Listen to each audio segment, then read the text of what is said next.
إن الحمد لله نحمده ونستعينه ونستغفره ونؤمن به ونتوكل عليه ونعوذ بالله من شرور أنفسنا ومن سيئات أعمالنا من يهده الله فلا مضل له ومن يضلله فلا هادي له ونشهد أن لا إله إلا الله وحده لا شريك له ونشهد أن سيدنا ونبينا ومولانا محمدا عبده ورسوله أرسله الله تعالى إلى كافة الناس بشيرا ونذيرا أما بعد فإن أصدق الحديث كتاب الله وخير الهدي هدي محمد صلى الله عليه وسلم وشر الأمور محدثاتها وكل محدثة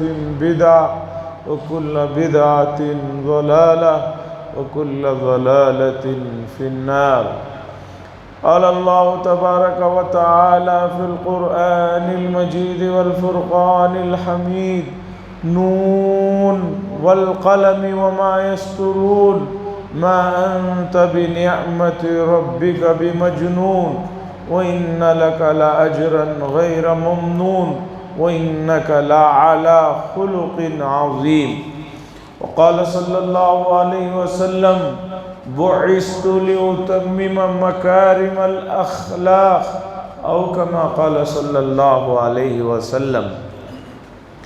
عزیزان محترم، بعد گزشتہ جمعہ رسول اللہ صلی اللہ علیہ وسلم کے اخلاق کے موضوع پر شروع ہوئی، اور یہ باب اور یہ موضوع اور یہ جو چیپٹر ہے یہ بہت لمبا ہے، بہت وسیع ہے، اس لیے کہ دنیا جب سے بنی ہے، جب سے انسانوں کا وجود دنیا پر شروع ہوا ہے، تب سے لے کر اب تک جن چیزوں کی ہمیشہ جن چیزوں کو پسند کی نظر سے دیکھا گیا ہے اور جن چیزوں کو اہمیت دی گئی ہے وہ اخلاق ہے.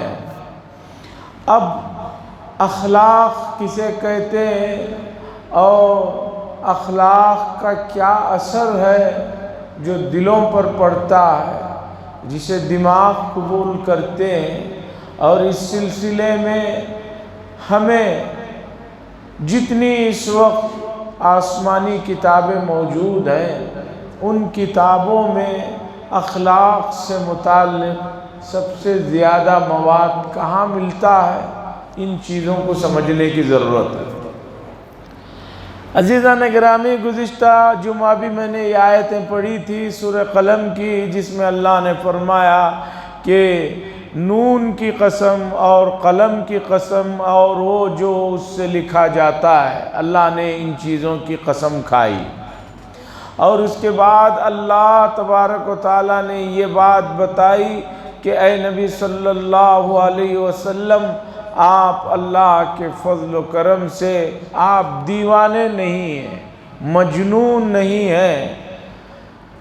یہ آیت کریمہ مکہ المکرمہ میں نازل ہوئی ہے. مکہ المکرمہ میں رسول اللہ صلی اللہ علیہ وسلم کی حیثیت کو، آپ کے مقام کو، آپ کی چیزوں کو کم کرنے کے لیے آنے والے مکے میں جو مہمان ہوا کرتے تھے دور دراز سے عمرہ کرنے کے لیے، طواف کرنے کے لیے، کعبۃ اللہ کی زیارت کے لیے، لوگ جو ہے رسول اللہ صلی اللہ علیہ وسلم کے بارے میں جو بیہودہ گفتگو کرتے تھے، اس میں ایک الزام تھا کہ آپ مجنون ہیں، نعوذ باللہ، آپ پاگل ہیں، کم عقل ہیں.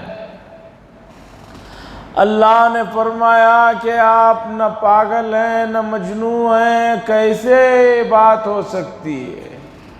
جس شخص کو لوگ مجنون کہہ رہے ہیں اس شخص کی زندگی کا مطالعہ کرو، نبوت سے پہلے کا بھی مطالعہ کرو، نبوت کے بعد کا بھی مطالعہ کرو. اور آج دنیا 1450 سال گزرنے کے باوجود رسول اللہ صلی اللہ علیہ وسلم کی ایک ایک چیز کو لے کر جو ریسرچ ہو رہے ہیں، اس پر اپنے تو چھوڑیے، غیروں نے جو گواہیاں دی ہیں ان کو جمع کر دیا جائے تو کتب خانے کے کتب خانے جمع ہو جائیں گے۔ ذرا بتاؤ تو صحیح، کسی کم عقل کے بارے میں اتنا کیسے لکھا جا سکتا ہے، اتنا کیسا تحقیق کیا جا سکتا ہے؟ حاضرین کرام، اخلاق یہ لفظ بار بار ہمیں سننے کو ملتا ہے۔ اخلاق خلق سے بنا ہے، یعنی وہ چیزیں جو پیدائشی اعتبار سے انسان کی فطرت میں ہوتی ہیں۔ کچھ چیزیں ہیں جسے ہم کہتے ہیں نیچرل، فطری ہیں۔ اخلاقیات کا تعلق بھی فطرت سے جڑا ہوا ہے۔ ایک کمپنی والا کوئی بھی اپنا پروڈکٹ بناتا ہے تو فطری طور پر اس کے اندر اچھائیاں اور خوبیاں ہی ہوتی ہیں۔ بعد میں جب وہ چیز ہاتھوں میں آتی ہے، گھروں میں آتی ہے، مارکیٹ میں آتی ہے، روڈوں پر آتی ہے، تو اس کے صحیح استعمال نہ کرنے کی وجہ سے اس چیز کے اندر نقص پیدا ہوتا ہے۔ اب تو چھوٹی سے چھوٹی چیز بھی آپ خریدیے، اس کے ساتھ ایک چھوٹی سی بک ملتی ہے جس میں اس چیز کے استعمال سے متعلق ڈیٹیلز ہوتے ہیں، حتیٰ کہ آپ کو بیٹری کس طرح ڈالنا ہے، کس پاور کی ڈالنا ہے، اور اسے کیسے آن کرنا ہے، کتنے سیکنڈ دبا کے رکھنے پر وہ کام یہ تمام تفصیلات رہتے۔ اب اگر ان تفصیلات کو نہ پڑھ کر آدمی اپنے حساب سے اس میں رد و بدل کرتا ہے تو اس چیز کا جو فائدہ ہے وہ نہیں ملتا، بلکہ وہ چیز جو ہے نقصان دہ بن جاتی۔ حتیٰ کہ اب جو نئے ٹو ویلر گاڑیاں آ رہی ہیں، کمپنی والوں نے دیکھا کہ اکثر حادثات جو ہے لوگ سائیڈ اسٹینڈ کے نہ اٹھانے کی وجہ سے پیش آتے ہیں۔ سائیڈ اسٹینڈ اٹھائے بغیر جب چلتے ہیں گاڑی کو لے کر، کہیں جب گھمانا پھرنا پڑتا ہے تو حادثات پیش آتے ہیں۔ اب نئی ٹیکنالوجی ایسی آئی ہے کہ آپ اپنی ٹو ویلر کا جب تک سائیڈ اسٹینڈ نہیں اٹھاتے گاڑی اسٹارٹ ہی نہیں ہوتی۔ ہر کمپنی والے انسان ہیں، ہر آئے دن ایک چیز سیکھتے رہتے ہیں، اس کے حساب سے فائدہ پہنچاتے ہیں۔ کوئی بھی آدمی کامل اور مکمل نہیں ہے، یہ بات یاد رکھ لیجئے، کوئی آدمی کامل اور مکمل نہیں ہے کہ اس کی عقل 25 سال کی عمر میں بھی وہی تھی، 50 میں بھی وہی تھی، بڑھتے رہتی ہے اور بعض لوگوں کی گھٹتے رہتی ہے۔ بڑھتے رہے اچھی بات ہے، گھٹنا شروع ہو جائے اس کے لیے بھی پریشانی ہے، اور اس کے اطراف میں جو لوگ ہیں ان کے لیے تو اور پریشانی ہے۔ تو ایک چیز اس کے فوائد پر کتاب ہے، اور وہ چیز اس طرح کے استعمال سے فائدہ مند ہوتی ہے۔ اب اگر وہ چیز خراب ہوتی ہے تو باہر کا استعمال یا باہر کے ماحول کی خرابی سے اس چیز میں خرابی آتی ہے۔ دوائیوں پہ لکھا رہتا ہے کہ یہ دوائیاں فریج میں رکھنی ہیں، اسے اتنے ٹیمپریچر سے زائد رکھیں گے یہ دوائی جو ہے نقصان دہ بن جائے گی۔ یہ سب چیزیں آپ کو معلوم ہیں۔ اب آپ سوچئے، ایک انسان ایک چیز بنا رہا ہے تو اس کے لیے یہ سب کچھ بتا رہا ہے، تو حضرت انسان کو اللہ تبارک و تعالیٰ نے بنایا ہے، اور یہ سب سے شاہکار چیز ہے۔ روئے زمین پر بے شمار مخلوقات ہیں، اللہ بہتر جانتے ہیں کتنی مخلوقات ہیں۔ عام طور پر 18,000 مخلوقات ذکر کیے جاتے ہیں، یہ اس زمانے کی بات ہے جس زمانے میں اتنی ہی مخلوقات کی تحقیق ہوئی تھی۔ 40,000 کا قول بھی ہے الحمدللہ رب العالمین کی تفسیر میں امام سدی کے حوالے سے کہ عالم 40,000 ہے۔ یہ بھی اس زمانے کی بات ہے جب تک اتنی مخلوقات کے بارے میں معلومات ہوئی تھی۔ اب خدا جانے کتنی مخلوقات ہیں، اور انسان یہ بھی نہیں کہہ سکتا کہ میں نے پوری مخلوقات کو جان لیا ہے۔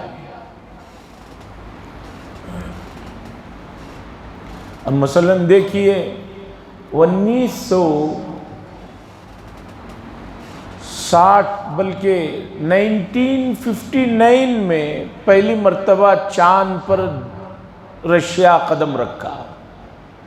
جنوری 1959 میں چاند پر قدم رکھا۔ ٹھیک اس کے 2 مہینے بعد امریکہ نے رکھا۔ ابھی 2-4 دن پہلے ہمارے اپنے ملک کے سائنسدانوں نے بھی وہاں پر جو ہے جا کر سافٹ لینڈنگ کی، اور اس کی جو بھی تفصیلات ہیں وہ ہمارے سامنے آ رہی ہیں۔ چاند جو ہے تقریباً 3,84,000 کلومیٹر ہے یہاں سے، زمین سے اس کی فاصلہ۔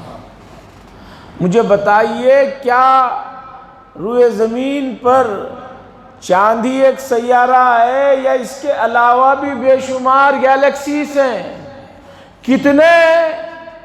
ہم ناسا والے بھی نہیں بتا سکتے کہ کتنے۔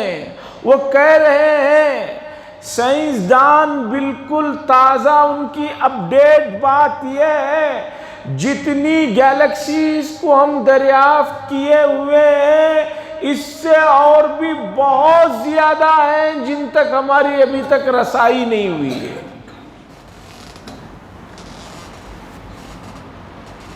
تو اتنی مخلوقات میں قرآن نے یہ فرمایا لَقَدْ خَلَقْنَا الْإِنسَانَ فِي أَحْسَنِ تَقْوِيمٍ، بے شک ہم نے انسان کو بڑی بہترین شکل میں پیدا فرمایا ہے، اور انسان ایک بہت بڑا اللہ تبارک و تعالیٰ کی طرف سے شاہکار ہے۔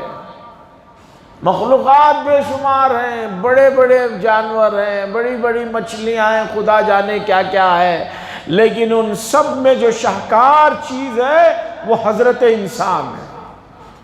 اس لیے کہ اللہ نے یہ بات کہی کہ ہم نے بہترین شکل میں بہترین سانچے میں انسان کو پیدا فرمایا۔ اور دوسری بات اللہ نے یہ فرمائی وَلَقَدْ كَرَّمْنَا بَنِي آدَمَ وَفَضَّلْنَاهُمْ، ہم نے آدم علیہ السلام کی اولاد کو بہت ہی شرف سے نوازا اور ان کو بڑا احترام عطا کیا اور انہیں بہت معزز بنایا۔ دوسری بات، اللہ نے کسی بھی چیز کو پیدا کرنے کے سلسلے میں یہ بات نہیں ارشاد فرمائی کہ اسے ہم نے اپنے ہاتھوں سے بنایا۔ اللہ نے فرمایا کہ ہم نے جو چیز پیدا کرنا چاہی ارادہ کیا، کن کہا اور وہ چیز بن گئی۔ لیکن حضرت انسان کی بات آئی تو اللہ نے فرمایا خلقت بیدی، ہم نے اپنے ہاتھوں سے بنایا۔ مفسرین کہتے ہیں کہ انسانوں کے لیے سب سے بڑی اعزاز اور سب سے بڑی فخر کی خوشی کی بات یہ ہے کہ رب العالمین نے فرمایا خلقت بیدی، ہم نے اپنے ہاتھوں سے بنایا تمہیں۔ اس لیے کہ حضرت آدم علیہ السلام کی تخلیق جس انداز میں ہوئی ان تفصیلات کو سمجھیے۔ تو بہرحال انسان اس روئے زمین پر سب سے بڑی شاہکار ہے اللہ کی۔ اب اس شاہکار کے اندر کی کوئی چیز کمی بیشی کی ہو تو سمجھیے کہ وہ چیز کیسے شاہکار ہو سکتی ہے۔ ایک بے مثال چیز ہے کہ جس کے بارے میں قرآن کی میں نے یہ چند آیتیں پڑھی، وَلَقَدْ كَرَّمْنَا بَنِي آدم لَقَدْ خَلَقْنَا الْإِنسَانَ فِي أَحْسَنِ تَقْوِيمٍ خَلَقْتُ بِيَدَيَّ۔ جب اللہ نے اس شاہکار کو بنایا تو اس سے جڑی ہوئی تمام چیزیں بے مثال ہیں، لاجواب ہیں۔ تو اب اخلاق کا تعلق خلق سے ہے۔ تخلیق یعنی ایک چیز کو کامل اور مکمل بنانا۔ اب سوال یہ ہے کہ ایک چیز کو کامل اور مکمل تو بنایا گیا، تو پھر اخلاقیات میں اتنے درجے بندیاں اور اتنے تفاوت کیوں ہے؟ 100 سال پہلے اخلاق کا ایک معیار تھا، آج 100 سال کے بعد اخلاق کا ایک معیار بہت نیچے آ گیا ہے۔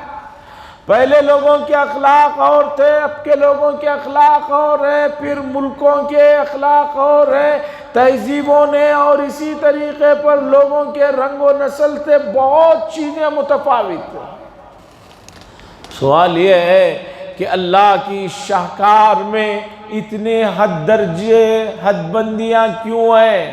اس کا جواب یہ ہے کہ یہ حد بندیاں دراصل ماحول اور معاشرے نے ان کو اس درجے میں لا کر چھوڑ دیا۔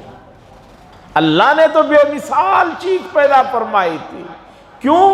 رسول اللہ صلی اللہ علیہ وسلم نے ہمیں بتایا کل مولود یولد علی الفطرہ، کہ ہر بچہ جب دنیا میں آتا ہے تو فطرت پر آتا ہے، اس کی نیچرل تخلیق ہوتی ہے، یعنی اس کے اندر تمام فطری خوبیاں اور صلاحیتیں موجود ہوتی ہیں۔ پھر ہوتا کیا ہے؟ جس معاشرے میں وہ آنکھ کھولتا ہے، وہ معاشرہ یہودیوں کا ہے تو اسے یہودی بنا دیتا ہے، اور اگر نصارہ کا ہے تو نصرانی بنا دیتا ہے، اور ماحول جس انداز کا ہوتا ہے اس میں وہ جو ہے پل بڑھ کر اس طرح بن جاتا ہے۔ اب ہمیں اخلاق کو سدھارنے کے لیے ماحول کو اور اپنے کلچر کو اور اپنی تہذیب کو اور خاص طور پر اپنے اطراف میں پلنے بڑھنے والوں کی رہنمائی اور نگرانی کرنے کی ضرورت ہے۔ آپ اپنی ذات تک بہت اچھے ہیں، آپ کے بچے آپ کی ذات تک بہت اچھے ہیں، لیکن آپ اور آپ کے بچے صرف گھر میں نہیں ہیں، انہیں گھر سے باہر نکلنا ہے، انہیں اسکولوں میں جانا ہے، انہیں مسجدوں میں بھی جانا ہے، انہیں دکانوں میں بھی جانا ہے، انہیں جاب کے لیے بھی جانا ہے، شادی بیاہ میں بھی جانا ہے، اور اسی طریقے پر جہاں بھی معاشرہ انہیں بلائے گا وہاں جانا ہے۔ اب اگر وہ معاشرہ صحیح نہیں ہے، اس معاشرے کے اندر جو ہے برائیاں آ گئی ہیں، تو سمجھیے کہ آپ کے اپنے اچھے ہونے سے ان اثرات سے آپ اپنی اولاد کو، اپنی نسلوں کو نہیں جو ہے بچا سکتے۔ اور اخلاقیات کے باب میں سب سے جامع، سب سے زیادہ تعلیمات جو ہمارے پاس آسمانی کتابیں جو محفوظ ہیں ان میں سے جو ہیں وہ قرآن مجید اور احادیث میں ہیں کہ رسول اللہ صلی اللہ علیہ وسلم نے اخلاق کے سلسلے میں نیچے سے لے کر اوپر تک اخلاق کے جو شعبے ہو سکتے ہیں ان تمام شعبوں کو تفصیل کے ساتھ بیان فرما دیا۔ حدیث میں ہے الایمان بضع و سبعون شعبہ، ایمان کے 70 سے بھی زیادہ شاخیں ہیں، ایمان کے 70 سے بھی زیادہ شاخیں۔ ایمان صرف آپ نے لا الہ الا اللہ میں محدود کر دیا ہے، اسے جکڑ دیا ہے، تو سمجھیے کہ یہ آپ کی معلومات ادھوری ہیں، آپ کا علم ناقص ہے، اور آپ کی نالج جو ہے صحیح نہیں ہے۔ حدیث جب کہہ رہی ہے کہ ایمان کی 70 سے زیادہ شاخیں، ان میں پہلے نمبر پر رسول اللہ صلی اللہ علیہ وسلم نے بتایا کہ ایمان کا جو اعلیٰ درجہ ہے، اس کی بڑی شاخ ہے، وہ لا الہ الا اللہ ہے، کہ آدمی اللہ کے علاوہ کسی کو معبود نہ سمجھے، تمام چیزوں کا خالق اللہ تبارک و تعالیٰ کو سمجھے اور اسی کے سامنے اپنے آپ کو جھکائے۔ یہ اخلاق کا اعلیٰ درجہ ہے اور فطرت کا اعلیٰ درجہ ہے۔ لوگ کتے کو مثال میں دیتے ہیں کہ سب سے وفادار جانور ہے۔ کیوں دیتے ہیں مثال میں؟ اس لیے کہ اس کے اندر وفاداری کوٹ کوٹ کر بھری ہے۔ مالک کا جو نمک کھایا ہے وہ نمک حلالی کرتا ہے، غصے میں مالک اسے دھتکار دے، مار دے، بھگا دے، کھانا بند کر دے، لیکن اس کا دہلیز چھوڑ کر نہیں جاتی، بلکہ گلی محلوں میں جو پالتو نہیں ہے، جنگلی قسم کی یہ جو ذات ہے، آپ نے کبھی 1-2 مرتبہ ان کے سامنے بسکٹ یا کوئی کھانے کی چیز ڈال دی تو عالم یہ ہے کہ آپ 100 مرتبہ ان کو دھتکاریے، وہ آپ کو نہیں چھوڑتے، بلکہ آپ کے پیچھے پیچھے دم ہلا کر جو ہے اپنی وفاداری کا ثبوت دے۔ عزیزان گرامی، ایک جانور کے اندر اللہ نے اتنا شعور اور عقل رکھی ہے کہ وہ اپنے مالک کے لیے وفاداری کا اظہار کر رہا ہے، تو حضرت انسان تو سب سے اعلیٰ شاہکار ہے، سب سے بڑی جو ہے نایاب چیز ہے۔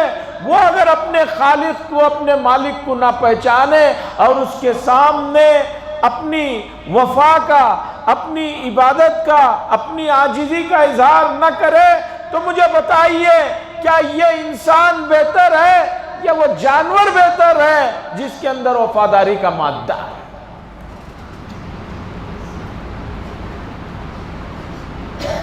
مشہور واقعہ ہے، چنگیز خان کا نام، اس کے بعد اس کے جو خاندان کے لوگوں نے امت مسلمہ کا جو شیرازہ بکھرا ہے، جو تباہیاں مچائی ہے، تاریخ ایسی تباہیوں کی مثال پیش کرنے سے عاجز ہے۔ عراق میں جب داخل ہوئی ہے یہ فوج، تو ایک بہت بڑی ندی کو جو ہے پار کرنے کے لیے پل کی ضرورت تھی، تو انہوں نے تقریباً 10 لاکھ سے زیادہ لوگوں کو قتل کر کے جو ہے ندی میں ڈال دیا اور اسی کو پل بنا کر ادھر سے گزر گئے۔ ایسی وحشی اور بربری قوم، چنگیز قوم، ان کے واقعات میں آتا ہے کہ ان کا ایک بادشاہ ہلاکو خان، وہ جنگل میں سیر کے لیے نکلا تھا، راستے میں جنگل میں ایک دیندار آدمی مل جاتا ہے تو سپاہی پکڑ کر لے آتے ہیں۔ ہلاکو خان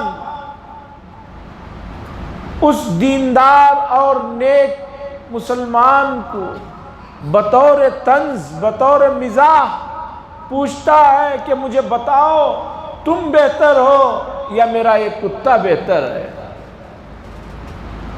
وہ اللہ کے بندے غصے میں نہیں آتے، طیش میں نہیں آتے، انہوں نے جو سمجھداری کا جواب دیا، اس جواب نے جو ہے پوری چنگیز خان کی اس قوم کا تختہ ہی پلٹ دیا۔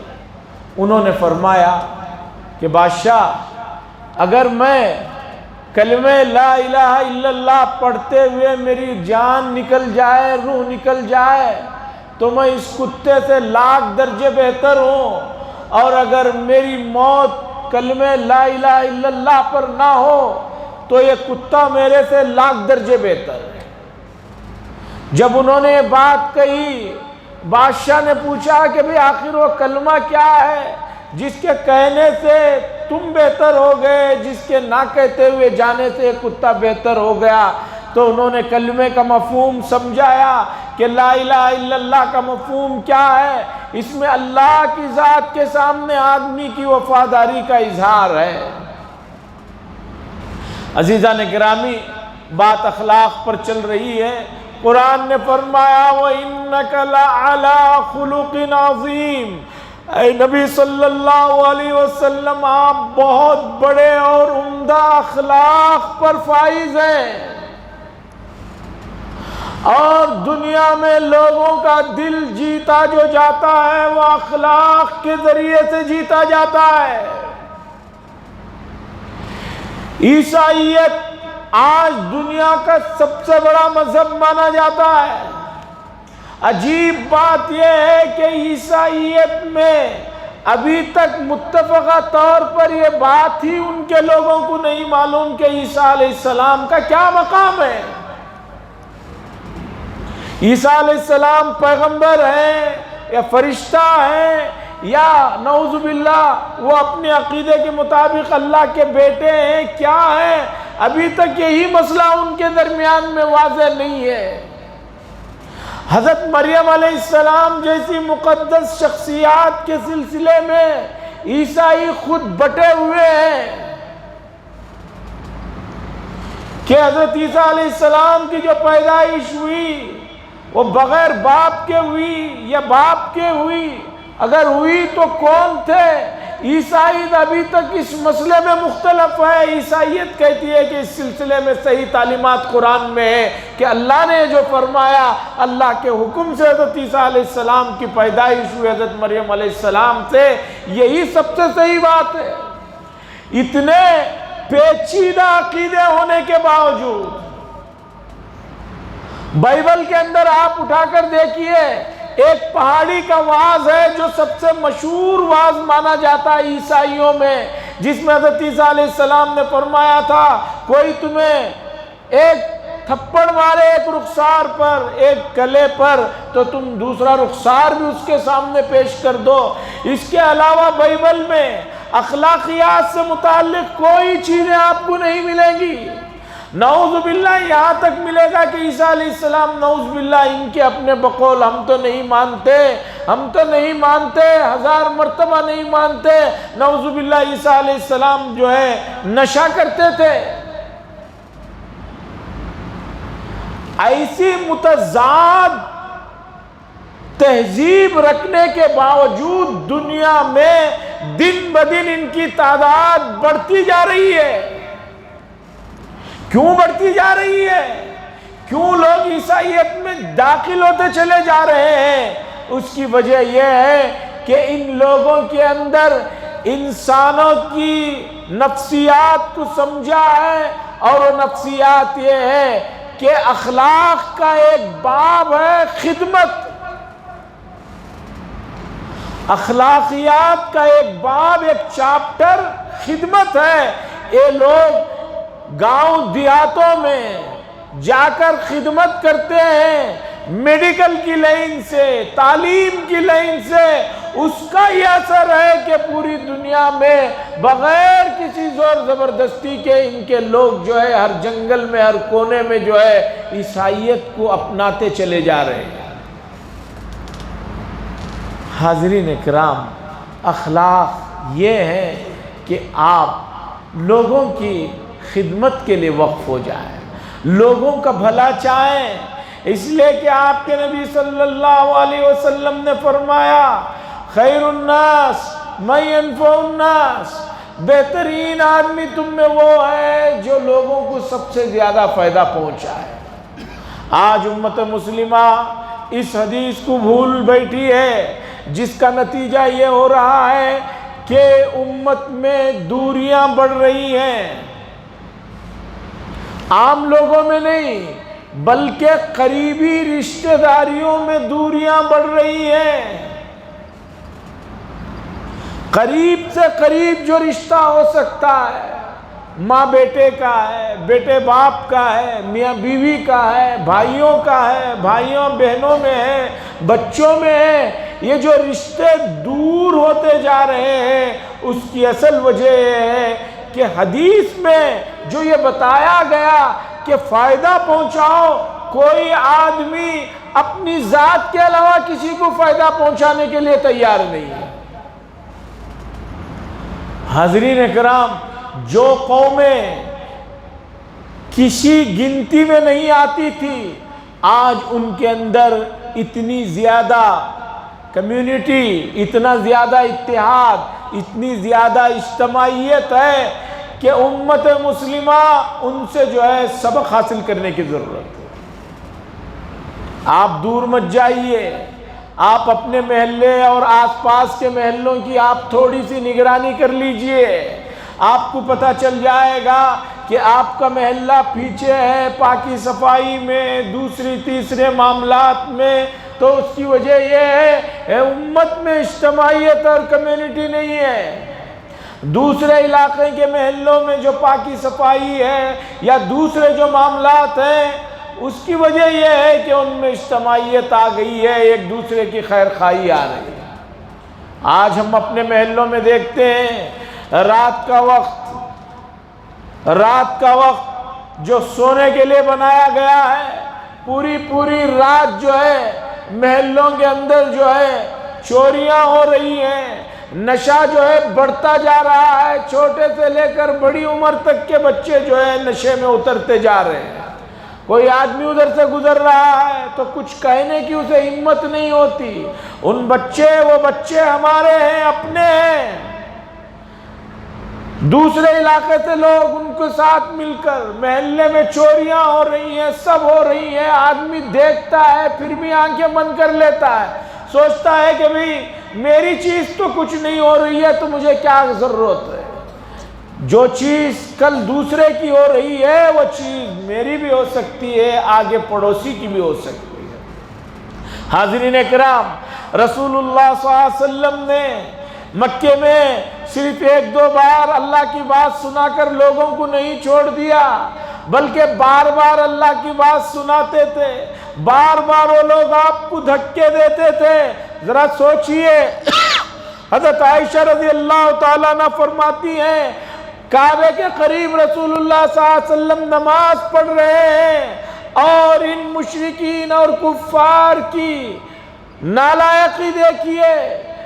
اونٹ کی جو اوجھڑی ہوتی ہے، اونٹ کی جو بوٹی ہوتی ہے وہ بہت وزنی ہوتی ہے، رسول اللہ صلی اللہ علیہ وسلم سجدے میں گئے ہوئے ہیں، لا کر آپ کے اوپر ڈال دیا جاتا ہے۔ ایک آدمی سے اٹھانا مشکل ہے، لیکن لا کر آپ جب سجدے میں جھکے ہوئے ہیں آپ کے جو ہے اوپر پیٹھ اور سر پر ڈال دیا جاتا ہے۔ رسول اللہ صلی اللہ علیہ وسلم کو معلوم ہے کہ کن نامعقول اور ناہنجاروں نے حرکت کی ہے، لیکن درگزر کا معاملہ دیکھیے، پھر بھی ان کے ایمان کے لیے دعائیں کر رہے ہیں، پھر بھی ان کے لیے راتوں میں اٹھ کر رو رہے ہیں، پھر بھی ان کے لیے اللہ سے جو ہے سفارشیں کر رہے ہیں۔ عزیزان گرامی، امت کے اس درد کو سمجھنے کی ضرورت ہے، اور جن لوگوں نے امت کے اس درد کو سمجھا وہ لوگ جو ہے کامیاب ہو گئے۔